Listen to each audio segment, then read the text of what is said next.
The Lord be with you.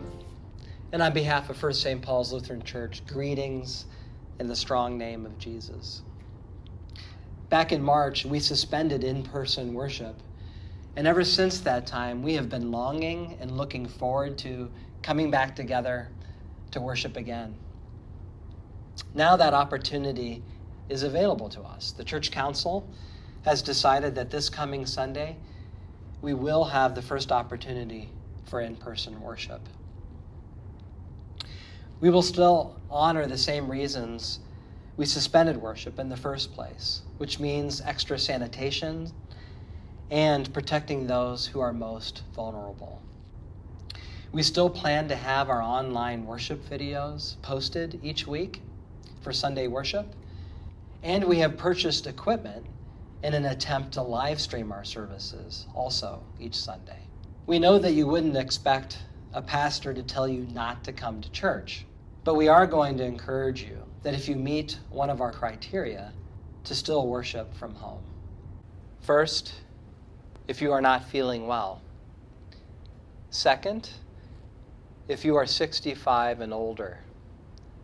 Third, if you have an underlying health condition. Fourth, if you are any age and have an underlying health condition that makes you more susceptible to illness. And fifth, if you're simply not ready to get out in a crowd yet, just stay at home and worship there until you feel more comfortable coming back. We certainly do not want anyone to feel badly if they are not comfortable coming back to worship. In our video today, we want to give you an idea of what to expect when you come back, because we made some adjustments to protect people and to take extra precautions.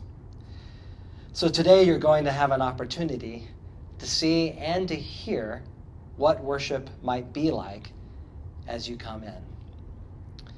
You will find that all of the hymnals and Bibles have been removed from the pews.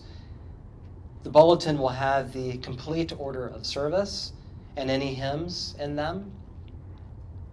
Let's give you an idea of what to expect when you come into church. You're going to find that the doors have been propped open.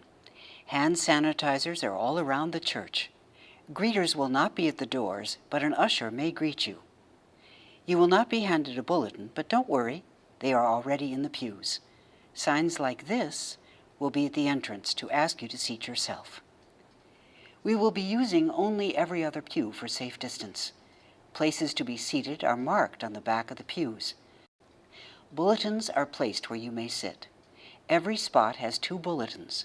The bulletin has everything that you need for the service. When you leave, please take the bulletin with you. We don't want to share them with others. To be extra safe, we're not going to pass the offering plate. If you have an offering, drop it in the plate as you leave. Now, about communion. At the time of communion, you will remain in your pew. Pastor Johnson and a communion assistant will come to you. Please open your hand and the communion bread will be dropped into your open hand, not placed into hands or mouth. We will be using only individual cups for now. We will use the standard tray, but the cups will be widely separated.